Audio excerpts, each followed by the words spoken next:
আমি উপাত্ত বিন্যস্ত করার কথা বলেছিলাম আগের ভিডিওতেই। উপাত্ত বিন্যস্ত করতে গিয়ে তোমাদেরকে দেখিয়েছিলাম খুব অল্প কয়েকটা সংখ্যার কথা। ধরো 12, 13, 14, তারপরে ধরো আবার 9 আছে, 14 আছে, এরকম যদি 4-5টা হয় সংখ্যা, তাদেরকে আমি নিম্নক্রমে বা উচ্চক্রমে খুব সহজে সাজাতেই পারি। কিন্তু যখন কিনা তোমার কাছে 30টা সংখ্যা আছে, তখন নিম্নক্রমে বা উচ্চক্রমে সাজানোটা কি সহজ কোনো কাজ? চিন্তা করে দেখো, তুমি সাজাচ্ছ কি, ধরো উচ্চক্রমে সাজাবা, সবচাইতে ছোট সংখ্যাটা বের করতে হবে।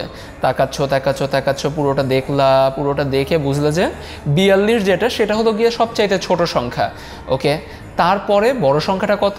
তুমি আবার তাকাচ্ছ এবং তাকাতে দেখলে যে 43টা তারপরের বড় সংখ্যা। যদি আমি দেখি 42-এর চাইতে বড় 43, এই যে বারবার তোমার বলতে গেলে হিসাবে তোমার 30 বার এই প্রত্যেকটা সংখ্যার দিকে তাকাতে হবে।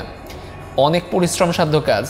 এই জন্য আমাদের একটা সহজ পদ্ধতি আছে, আমরা খুব সহজে গণসংখ্যা নিবেশন সারণীর মাধ্যমে এদেরকেও বিন্যস্ত করে ফেলতে পারি। তো এই সারণীটা এরকম অনেকটা যে আমরা কিছু রেঞ্জ নিয়ে কাজ করব।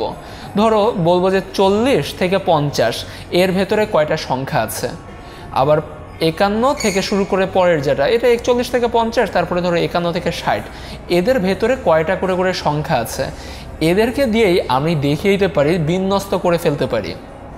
তার জন্য আমাদের কিছু ধাপ আছে। ধাপ নাম্বার 1 যেটা, সেটা পরিসর নির্ণয়। পরিসর নির্ণয় বেশ মজার একটা জিনিস। তোমাদেরকে আমি এই জিনিসটা নিয়ে একটু খেয়াল করাই।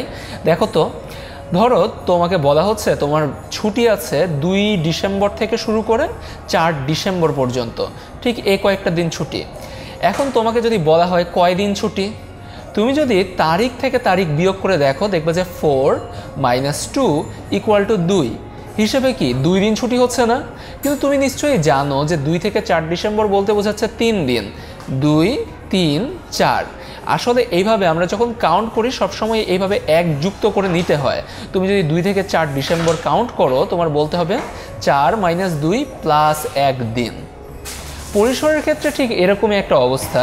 তুমি দেখবা এদের ভেতরে সবচাইতে ছোট সংখ্যাটা কত, সেটা দেখে বের করবা। সবচাইতে ছোট আমরা দেখেছি যে 42, এটা সবচাইতে ছোট। আর সবচাইতে বড় কত? ধরো এইভাবে যাচ্ছ 71 একটা বড় সংখ্যা, তারপরে কোথায় যেন 73 দেখলাম, হ্যাঁ এই যে 71 একটা বড় সংখ্যা ছিল, তারপরে ধরো আরেকটা সংখ্যা এই যে 73, এটা আরও বড় সংখ্যা। তাহলে তুমি বুঝতে পারছো যে সবচাইতে ছোট যে সংখ্যাটা আমাদের লিমিটের ভেতরে আছে সেটা 42, এবং সবচাইতে বড় যেটা সেটা হলো গিয়ে 73। পরিসরের ক্ষেত্রে আমরা কি করব, বড়